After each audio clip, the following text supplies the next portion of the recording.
నమస్కారం వీవర్స్. వినాశకాలే విపరీత బుద్ధి అని పెద్దలెందుకు అన్నారు?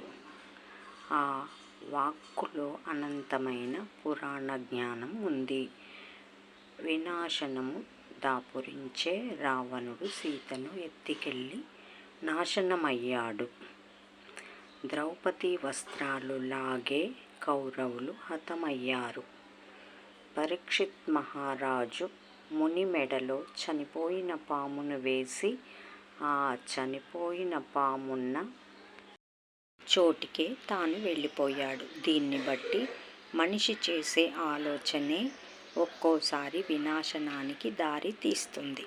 ఆలోచన రాగానే మంచి చెడ్డలు విచారించి మంచిదైతే కార్యం ప్రారంభించమని, ఆ కార్యం ద్వారా వచ్చే నష్టాలు ఘోరాలు అలాంటి వాళ్లను చూసి తెలుసుకొని గాని అలాంటి విపరీత ఆలోచనలు చేసి అసలుకే మోసం తెచ్చుకోవద్దని పెద్దలు మర్మగర్భంగా చెబుతారు. జై సాయిరాం.